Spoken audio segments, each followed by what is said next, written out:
Ladies and gentlemen, welcome. I'm Serdar Kuzuloğlu, and today my guest is Riccardo Manzotti. And before I begin, I would like to make a brief introduction of him. Looking at my notes a little bit, Riccardo Manzotti is a philosopher.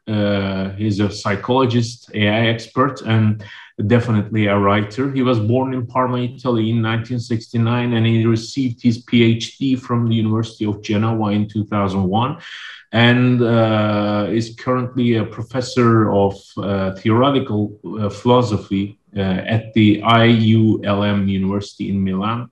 And he has been a Fulbright visiting scholar at MIT Boston.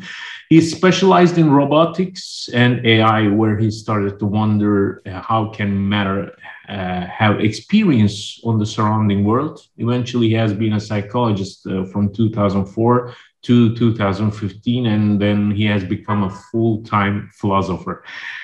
Today, we are going to talk about his controversial and provocative book. This is my comment, and it has been translated to Turkish. It now is a Turkish version from Babil Kitap'a, and the Turkish readers are going to benefit from his thoughts. And I think it opens a new window to the whole discussion. And today, I will have the privilege to talk with the writer himself about this thoughts.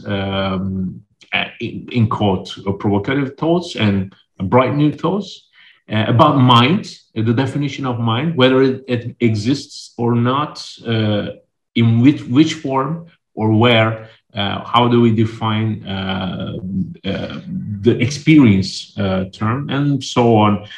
Mr. Manzotti, firstly, thank you very much for accepting our offer. It's been an honor for me to host you today. Welcome. Thank you. Thank you so much. I'm pleased to be here. Thank you as well. So sad that you will not be able to read or at least understand your book in Turkish, but it has been translated fluently, and I read line by line. I took a lot of notes. I underlined a lot of pages, and I have a lot of questions to ask. So without further ado, I would like to begin with the first of it.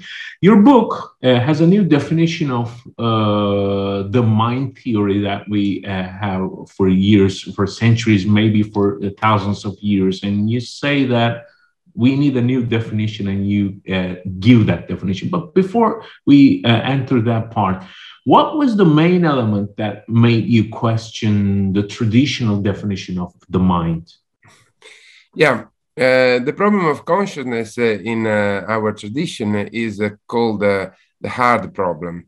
And it is called the hard problem because basically it doesn't fit with our conceptual framework about reality. So it's not really a problem, it is a tragedy.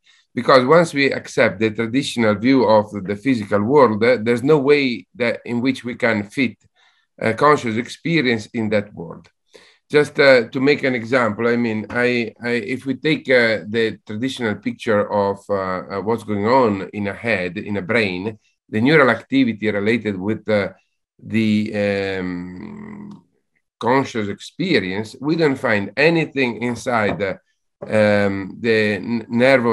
central nervous system that looks like our experience. And although neuroscientists have been trying for 150 years with technology more and more detailed, so far there's no theory, there's no hypothesis as to how neural activity can become anything like our conscious experience. And as you mentioned at first, I started my career as a roboticist, as an AI expert. And in AI, we have exactly the same problem. We don't have any clue about how, let's say, a program or a coding or electric activity in a computer might become anything like a conscious experience. So it seems that so far there is some issue in the way in which we deal with the problem of our experience in the world. And thinking about this problem, I got to the conclusion that today consciousness is so difficult, not because it is, let's say, a really difficult problem in itself, not because nature is trying to hide the nature of ourselves to us, but rather because we are approaching this problem with wrong premises. So I suspect that consciousness today is a bit like other pseudo problems in science, that they appear to be intractable problems because they were tackled from a wrong perspective, from wrong assumption. Let me make just a very trivial example. I mean, in the past, for many centuries, people have been wondering if the Earth is round, if the Earth is a sphere, how is it that it doesn't fall down? And they've been considering this problem and who is preventing the Earth from falling down. And of course, that was a pseudo problem. That was a pseudo problem because they had an absolute notion of space-time that required an absolute up and down. Once people develop a new understanding of space-time, that pseudo problem disappeared. Likewise, there were many pseudo problems, like, for example, the ether in 1900s. I mean, scientists have been looking for ether to carry light from one place to the next for basically 100 years. And they said, this is the most difficult problem in physics. But such a problem have not been solved. Such a problem have been explained away because people were able to develop a new conceptual framework. Likewise, in my book, my point is to provide a new solution to the problem of consciousness by suggesting a new conceptual framework in which consciousness is no longer a mystery, but consciousness is just a way for reality to take place. Okay, so you distinguish memory, consciousness, and things like that. For example, thinking about the metaphor you made with the brain, the brain stores some memories, so it had a kind of function. Can that function trigger consciousness? Well, in nowadays, we often have a model of conscious experience in terms of internal entities. So, in fact, for example, in neuroscience, it is very popular to think that our everyday experience of the world is like a memory of the present. Gerhard Edelman, the Nobel Prize, wrote a book a few years ago with the title, The Remembered Present. So basically, he suggested that our perception, our experience of the world is always like a memory of the present. And today, it is very common to find in neuroscientific papers analogies with hallucinations. So they say that our experience of the world is basically a reliable hallucination. What do all these models have in common? Hallucination, memory, and perception. They all have in common that they want to explain our experience of the world in terms of internal representations, as though the world that we experience every day is not the world itself, but is just a kind of movie that is projected inside the brain. And this movie is experience. This idea, this model is, in my view, the enemy. It is why we cannot understand consciousness. Because as far as we know, there isn't any movie, there isn't any memory stored in the brain, neither of the past nor of the present. My approach is to try to shift the center of our existence from the brain to the world itself. So in my proposal, what does it mean to perceive, say, something? It means to be basically constituted by that something, rather than having a memory or a representation of that something inside our head. So this idea that we don't see the world, but we see just a copy of the world, a copy that we call either a memory or a representation of the world, might be the culprit, might be the mistake that prevents us from finding our own existence, our own consciousness in the world itself. Okay. As I read your book, on every page, I had a lot of questions. I took some notes. Then pages later, I found the answer. And your book is revealing the answers to the questions it triggers, page by page. And from now on, I'm going to ask the questions on the reader's behalf. Maybe they could have the same questions. You answer them in your book, but I want to hear them in detail from you. You object to general belief that observation creates a subjective perception, and the observer's personal priorities and experiences shape that perception. We had a traditional definition like this. How can we be so sure that the experience coincides with reality? Yeah, that's a very good question, actually. It is a fact that we all experience the world in slightly different ways. And even the same person can experience the same object in different ways, depending on its physiological status. Today, I can say I can hold this apple in my hand and I can feel it warm or cold depending on the status of my hand. Is that the famous red apple? That's the famous red apple. I always have red apple. Oh, well, let me remind the readers about that. The book is full of red apples. Thousands of mentions of red apples. Okay, so I'm so glad to see that on our interview as well. Okay, I like to use the apple because it's a very familiar object. So if it works for the apple, it works for everything. Basically, that's the idea. Yeah. And so my point is that we can perceive the apple very differently in different moments of the day. And different people may see the same apple differently. For example, I may be colorblind, so I may perceive the colors of the apple in different ways. To explain this fact, to explain that our experiences may be different in different moments, people have usually appealed to subjective experience. They said, we don't perceive the apple as such. We don't perceive the real apple, but we perceive a subjective apple. And my subjective apple may be different from yours, subjective apple. But this is not necessary. Why do I say that? Well, I use the example of, let me use an example from physics, the example of relative velocity. Now, in physics, we don't have any longer, we have anything like absolute velocity. So if I asked you, what is right now the velocity of this apple, you would not be able to reply to this question unless you asked me relative to what?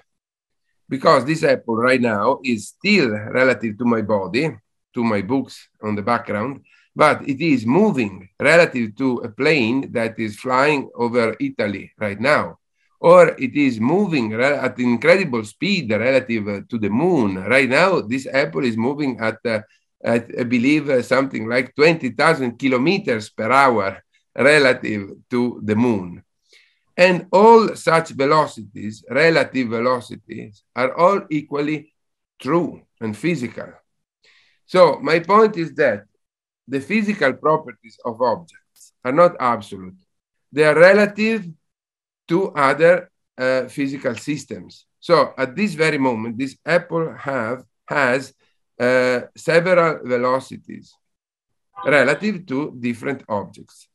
If this is true, and physics tells us that this is true, it follows that reality does not exist in one absolute and unique way, but it exists in many ways. Each way is relative to a particular object.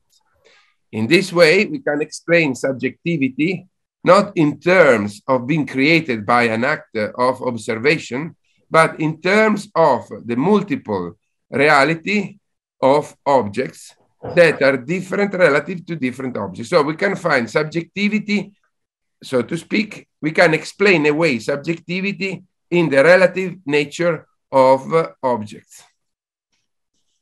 Okay, interesting once again. How do we explain the abstract ideas or feelings attributed to the mind, such as love, hate, and envy, in the separate mind theory? How can abstract ideas interpreted in such an imagination? Right, very good point. I mean, actually, the theory of the spread mind theory, my hypothesis, which, by the way, today I would rather like to call it the mind-object identity. So, you know, philosophers like to change names. We like to play with words. Mind-object. Mind-object, yes. Okay. Because it suggests an identity between us and the world itself. Us and our experience and the world is a theory of consciousness, anyway. So as such, it has to explain first and foremost the nature of our phenomenal experience. So it has to address the hard problem, which is mostly the problem of how do we experience the world, namely objects, colors, and all other things that smells. Exactly. What about abstract ideas? Do we really experience them in the same way in which we experience colors or, let's say, the taste of an apple, or do we know about them? And I believe that abstract entities are known rather than experienced. They have to do to the way in which we have knowledge about reality. So we develop, for example, the concept of democracy, and then we are able to use that concept in our linguistic behavior, and we are able to do things because of that concept. So that concept has the role of a concept, namely to drive our behavior and to constitute an element of our knowledge of the world. But that's not something that we experience in the same sense in which we experience an apple. So, I mean, we don't need to find an object such as democracy, or such as the notion of, I don't know, the notion of freedom, or the notion of love and hate. Love. Yeah. Exactly. Well, if by love you mean the emotion that we feel when we are in love with somebody, then we are in another domain too. That's the domain of emotions. Yeah. And that's something else. And that's something that has to do with the fact that we have a body and that we are embodied agents, and we react to certain situation with anger, rage, love, and hate, and whatever. And they have to do with the way in which we are embodied in the world. So in that case, there is a physical candidate of our emotion. William James famously said that we don't, it's not that first we are afraid and then we run, but rather the other way around. First we run from a danger, and then we call that behavior being afraid. Yeah, and it becomes kind of a reflex. So you mentioned about the role of the observer and your approach to that definition, or your own definition. And moving forward from that point, how can we apply this theory to, say, non-observational experiences? Doesn't our ability to synthesize belong to the mind? I mean, we have capacity of synthesizing, and thus we can have some ideas attributed up to now to the mind by those kind of knowledge experience. How do you explain this? Well, I don't want to dodge this very important question. I wouldn't want to. Now, it is true that this is a very important question. Is the mind able to create its own reality, to synthesize new ideas, new concepts, and whatever? It is, but with some limitations. What are the limitations of the mind? For example, can you synthesize or create a new color in your mind if you want? No. New, non-existent color? Maybe I can mix, but why not? Yeah, I can mix two colors and create a new one. Yeah, but can you create make it a new? Yeah, the fact is that many artists have tried to concoct in their own imaginations new colors. For example, Georges Seurat in the pointillist painter, the neo-impressionist painter, he tried all his life to create a new color, either by inventing technique or by thinking about that, and he failed about that. So it seems that if we think, like in our dreams or in all kind of situation, if we try to create a color that we have never seen, we fail. So, for example, can you imagine an intermediate hue between red and green, as orange is an intermediate hue between red and yellow? No, we cannot. There's no way. So, and this is not something that I claim. It is something that many artists that they spend all their life thinking and watching colors have tried to do, and they have to admit that that's the case. And so it seems that what we call our creative capability is the capability to combine together experiences that we already had. So, and this is not something that I claim, but for example, Picasso, the great artist, claimed that I don't create. I just find by putting together reality in novel ways. And likewise, for example, Leonardo da Vinci, the great Italian Renaissance painter and inventor, he said that the mind is like a painter. And then when we want to create something new, it's like when we create a siren or a centaur. We put together a human being and a horse, or a fish and a woman. And so our capability to create is the capability to recombine reality in new combinations. This is not a small thing, by the way. Think about nature. All that nature created in evolution was done by recombining together four basic molecules: guanine, cytosine, and the like. You know, the four bases of DNA. And so the power of recombination is a great power, and it allows us to recreate everything. But if I may say, and then I will stop that, if we go through all the literature and the evidence about hallucinations and dreams, we won't find any new novel mental content.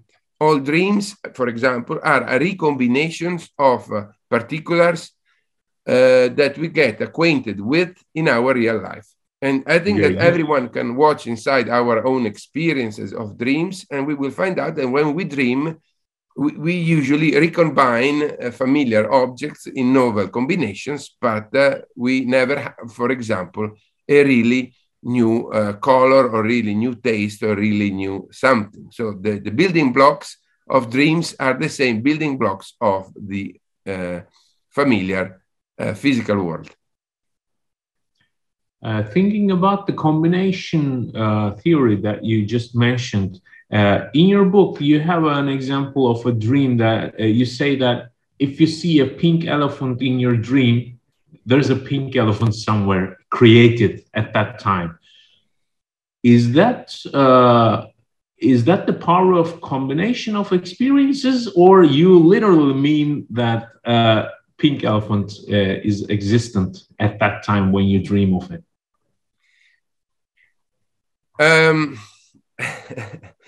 This is yes. This is one. I think this is the most provocative aspect of my theory.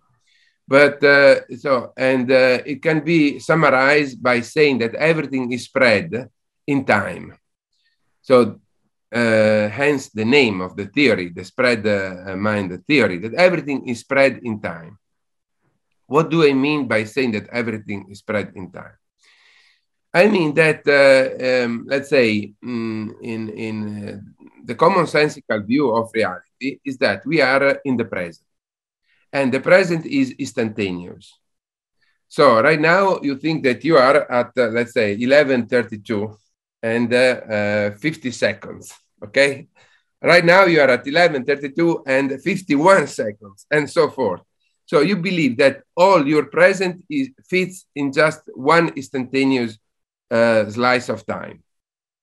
But let me ask you, right now, for example, out of your window, there is the sun. The sun is shining over Turkey and over Italy too. But the sun is the sun that is whose sun rays are reaching you right now is taking place at 11:32.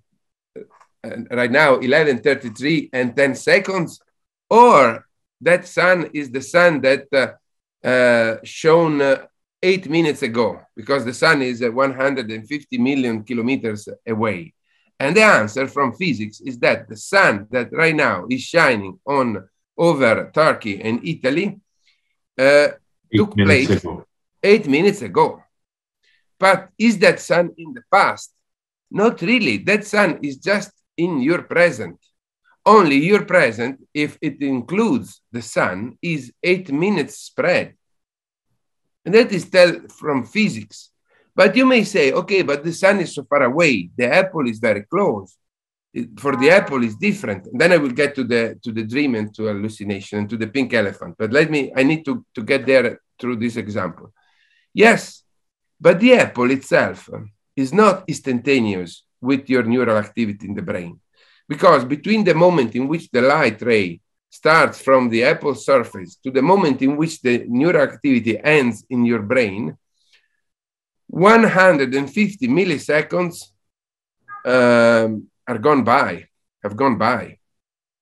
And it may appear to be a very short time span, 150 milliseconds compared with 8 minutes. But first of all, 150 milliseconds are a short time span only relative to our slow mental processes, but relative, for example, to a computer, they're a huge time span. A computer can do many things in 150 milliseconds. So it's a short time span only relative to our mental processes. Second, between 150 milliseconds and let's say 1/3 of let's make it slightly longer, 1/3, 1/5 of a second and 8 minutes, there's no magic boundary. So we can stretch the time span as much as we need.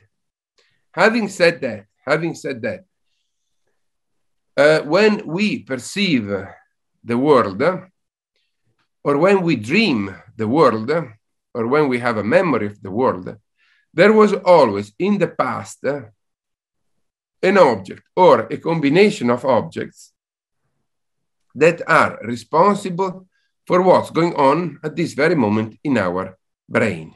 So if you go to sleep and you dream of a pink elephant, there must have been in your past at some time something pinkish and some elephant. Otherwise, you would not dream a pink elephant. And by chance, it happens that those two particulars that took place at different moments in space and time are actually producing an effect together at a certain point in your brain while you're sleeping. At that moment, we have two options to explain this fact, which is not an obvious fact. How is it possible that you in your bed have an experience of a pink elephant? And there are two options. Option A, the traditional answer, is that in your brain, for some unbeknownst reason, your brain produces a virtual reality copy of the pink elephant, a movie, and it projects such a movie in some kind of mental private world. Nice explanation, but the problem is that no neuroscientist so far has been able to find out such a private inner world. We assume that it must be there, but there's no evidence about its existence. Option B, my theory, at that very moment, you are still perceiving an elephant and something pink. Just like right now, you are perceiving the sun. And the time span doesn't really matter. So in this, my hypothesis, dreams or memories or hallucinations are all cases of delayed and recombined perception rather than the other way around. Okay, thank you. And I would like to remind the readers, or now the viewers, our potential readers, that Mr. Manzotti has a huge definition of these concepts he's talking about in the dedicated sections in his book. I would like to remind you that. Thinking about your technological background, I would like to ask you one more thing. Today, under the title of metaverse, virtual reality, and so on, we are trying to create some alternative realities, enhance them, augment them, and things like that. So experience is becoming some kind of constructed, memory or kind of an organism. How can we adapt the virtual reality experience to your spread mind concept or theory? I think that this virtual reality today is a big misconception. Let me ask you a question. Has anyone ever seen a purely virtual color in any virtual reality device? So what's your definition of virtual? Virtual, it means something that is not physically there. Because if synthetically created. Exactly. So can you show anyone by using, let's say, a head-mounted display, a virtual color? Or what we do is just to show people physical colors by means of little screens, little displays inside the head-mounted display. Or virtual sounds. Do we listen to virtual sounds when we play with our first-person shooter video game that they like very much? Or do we hear actual sounds that are produced by a headphone or by an earphone close to our ears? Of course, the second one was, but isn't, I mean, doesn't it make those sounds or sights synthetically produced? For example, there was a pixel with a black color, then we triggered it with a code and it became pink. So isn't it synthetically produced? Yeah, I mean, of course, the screen, let's make the example with colors. Of course, if you have a screen, the screen produces colors on its surface, but it produces actual physical colors, not virtual colors. So, in fact, I can take a picture of a screen, and I can I can also take a picture of a head-mounted display. You know, when I put on a virtual reality device, I could put a small camera next to my eye, and that small camera would take a picture of my virtual reality world. Just like my eye is actually watching at the screen at a few centimeters from its surface. So my point is that, for example, is it possible to make people see novel colors in a virtual reality device? No, the answer is no, it's not possible. In virtual reality devices, we still see red, green, blue, orange, yellow, and whatever. No. If virtual reality was really a virtual world, then in principle, it should be possible to produce completely novel colors. But it is not possible. And it is not possible because there's no, it's a metaphysical impossible, it's a scientific. I would use the word, the technical word here is nomological. Nomological means something that must happen in a certain way because of the way our universe is built.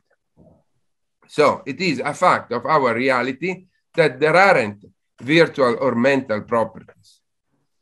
And there are just, so if I want to make you have an experience of a color, there's only one way that today science or technology can proceed to produce that color either by pigments or by means of lights, as we do with the screens, and then to put that physical color in front of your body. If your body works properly, then you're going to have an experience of that color. But there's no other way to get there. So this is the first problem of virtual worlds, that they actually don't exist. I mean, this is an example of the way in which a wrong concept is going to mislead what we do, even with technology. We believe that by using video games and whatever, I know Nick Bostrom's, for example, and also Elon Musk, they wrote at length about the possibility that we are in a virtual reality world. Simulation. Because exactly, that may be, that's not the real world. But this is metaphysically and scientifically wrong. It is just impossible. Because they say that usually their argument is the following. 20 years ago, we were playing Pong with our Atari consoles. Now we are playing beautifully colored video games that they look very much like reality. So in the future, video games will get indistinguishable from reality. But the fact is that the video games is a physical thing. When we play with the Xbox or with the PlayStation at home and we watch the screen or we have a head-mounted display, we are not watching a virtual world. We are watching a piece of physical reality. And if I may say, today, virtual reality is not a virtual experience. It is rather a virtual knowledge. So when I watch, let's say... Sorry, is rather a virtual? Knowledge. So we have misbeliefs when we play with a video game, because we take, say, a physical screen, the picture of a monster to be a monster. But it's not that we don't see a picture of a monster. We see a picture of a monster, a real picture that is produced with physical lights, with physical OLED technology. But it is there. Only we misled that screen to be an actual monster that we have to shoot. And of course, this is a lot of fun. And we play with our misbeliefs, because if there was a real monster, that wouldn't be funny at all. That would be a lot of fun. And that's the problem. If I may say very quickly, there's a second problem, but because of which I think that the metaverse will be a terrible failure. And this problem is the human body. So we need to interface all this technology with the human body. And the human body is not built to be interfaced with the virtual world. It is built basically to walk and grasp objects. In fact, as of today, what are the most successful interfaces? The keyboard, the mouse, which is something that we can just grasp, like it was a stone in the Neolithic period. And it was the gestures that made it. The gestures and the touch screen, you know, because once again, it's something that we can just touch with, like apes. So the metaverse, in my opinion, that's a prediction that I dare to do, will be a failure. Because not because of the technology, but because of our body. Our body is not built to be interfaced with a metaverse. Our body is built to grasp objects and maybe to walk from one place to another one. And that's not going to work well. Yeah, but still evolving. I would like to go deep down that hole and ask further questions, but I'm going to stop there. I wish we have another chance to talk about that virtual experiences and realities and metaverse thing as well. So turning back to the so-called physical reality of our physical world, you mentioned that you mentioned about the absence of the absolute existence in the objects. What convinces us that objects are relative and they are the versions of the observers? Well, because in practice, or everything to exist must produce effects. So let me put it this way. How do we know that an object has a weight? We put something resisting to the object, and this something is the scale. And by measuring the interaction between an object and the scale, we know that it has a weight. How do we know that something has a color? We know that because the color of that object is able to produce an effect. So basically, that's what we call the measurement. In physics, we know that something is what it is because we're able to measure that something. But measurement is just a way for an object to produce an effect on another object, that we call it the instrument of measure. So we cannot define, we cannot even talk about the absolute properties, because absolute properties would be, etymologically speaking, properties that were separate from us. Absolute literally means without any continuity. So an absolute property is a property that is in a way impossible to reach, like Platonic ideas. They were absolute, but they have a terrible problem that nobody could have an experience of them because they couldn't be part of the world, of the physical world. So existence is a matter of producing effects. And this is consistent with science. This is also consistent with our experience, everyday experience. The world surrounding us, the world around us, is made of properties that are able to produce an effect by means of our central nervous system and our sensor organs. So right now here, there's plenty of other properties, for example, electromagnetic radio waves or neutrinos or muons, but I am totally oblivious to them. They're not part of my world. But my world, the world in which I live, is made of, say, lights, visible light, which is visible. Why do we call it visible? We call it visible because by means of our eyes and the way in which our eyes are built, visible light is able to be the cause of effects. This notion is consistent with science. So existence is a matter of being able to produce effects. And I think that this is not only consistent with science, but also consistent with our experience. So we, in a way, the body is an object that brings into existence a world of objects all around us. It is not special. I'm not giving to the body any special status. I'm just suggesting that the body is just an object among other objects. Usually people believe to be the body or to be inside the body because we have this experience of the world. But what I'm trying to suggest is that we are the world that is taking place thanks to the existence of our body.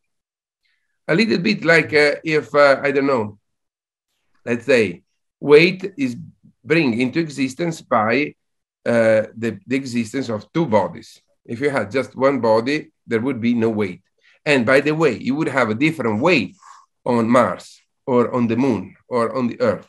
Why? Because on each planet, you are relative to another body. So there's plenty of evidence that the properties are relative. Yeah. The beauty is in the eye of the beholder, you say. Well, I was reading your book. I remember some kind of a poem that is attributed to the Persian poet and polymath Ömer Khayyam. It was something like the world exists because I think of it. If I don't, it doesn't. It's something like that. I had a lot of questions, but you answered most of them in your previous answers. So, lastly, I would like to ask about the reflections of your concept, your suggestion.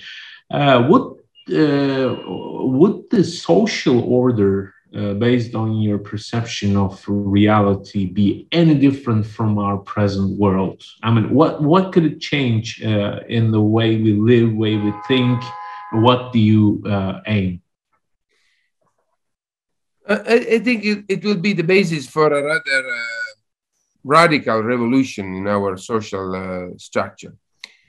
Why do I say so? Because the traditional Cartesian or Western idea that we are, in a way, inside our bodies, that we are encapsulated in a way, caged inside our bodies, lead to a very selfish view about society and the world. Because if we really believe that all my world, that all my life is just a creation of my brain, and therefore that everything I perceive right now is just, let's say, this is a skull, is just taking place inside this inner world, then I am led to a very selfish and individualistic view of society, because I don't care about the existence of the external world, because everything I care is only about what's going on inside my brain, because after all, I have no access to the external world. I believe that I have an inner life, and all that I care is having a good inner life. Who cares about reality? And many people in this view may like a scenario like that in the Matrix movie, where people basically are imprisoned with their body, but they can have a beautiful inner life. So they believe to be in a beautiful world, and who cares about whether this world is real or isn't. But if my theory is right, if my approach has any merit, we are not inside our bodies, but we are one with the world. So we are literally made of the world that surrounds our bodies. So we are made, for example, of other events, of other buildings, of other people. We are constituted by the reality. And there's no inner space where we can find refuge, where we can flee from reality. We must accept that we are one with the external world. And so there's only one way to improve our quality of life, is to improve the world itself. And since the world itself is shared by all of us, by all other individuals, we cannot live in our private mental domain or in our private house, but we need to tackle with the world as a whole. And we need to improve the external reality. So in a way, my theory provides a rational argument to support an ecological and a shared society, where we all do our best to improve the world as a whole, not for as an act of generosity, but because we are one with the world itself. So it provides a rational argument for altruism in a way. And I think it's a quite interesting moral outcome of a theory of mind. That was my last question, but something came to my mind, if I can say, use this word. My last question, let it be this. What would prove you wrong? I mean, what would falsify your spread mind theory? This is a very good question. And my theory provides many empirical predictions. And among these predictions, for example, I will just suggest two empirical predictions. The first one is that, according to my theory, it is not possible by, let's say, direct brain stimulation or by any other technique to generate internally a novel conscious content.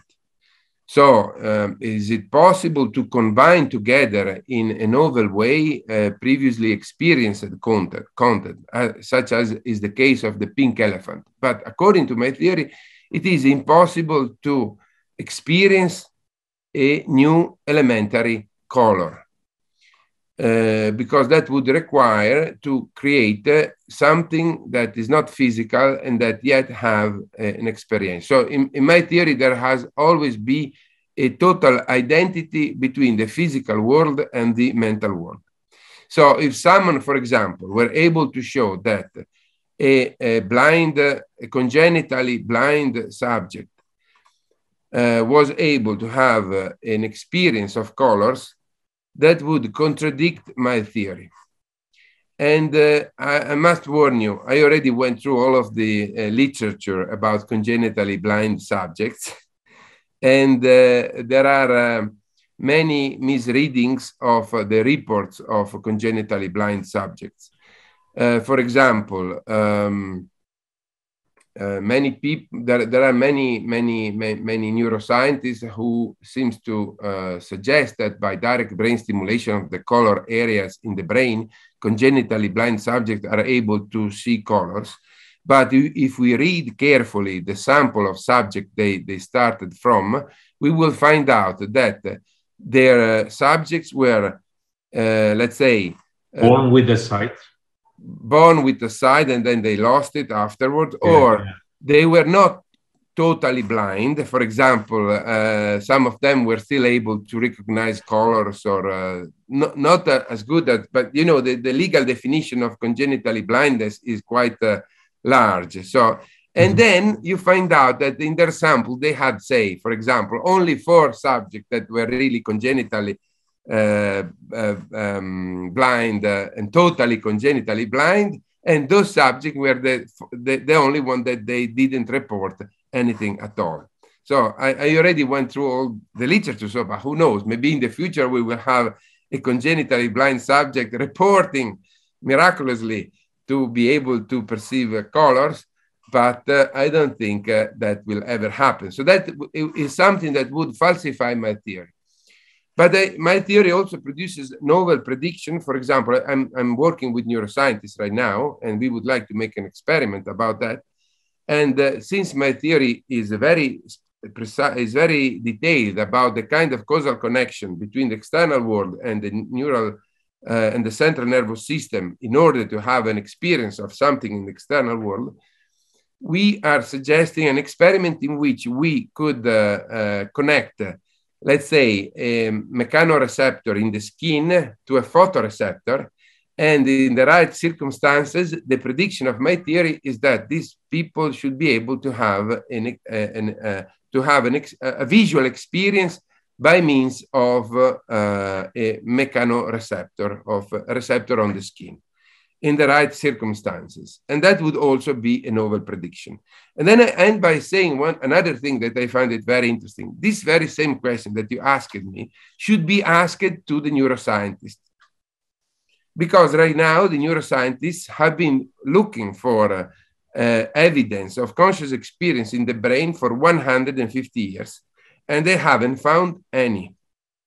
So my question to the neuroscientists is there anything that would falsify your hypothesis that consciousness is in the brain? Because it seems to me that it is 150 years that you've been looking for evidence in the brain and you haven't found any. So I would expect that you should sooner or later say, okay, we falsified ourselves regarding consciousness. But so far that never happened. So far, whenever neuroscientists don't find anything, their answer is always, just give us more money. We need more money and better machines, but we will find consciousness in the future. Trust us. I find that quite insincere, scientifically speaking. Okay, it's a bit like the ancient Greek times. For example, they attributed a lot of things to the heart as an organ. You say there's a heart that's related with the feelings, and there's the brain related with the thoughts and philosophy and so on. So maybe it's time like that. Maybe we're gonna find some other organ responsible for all of these.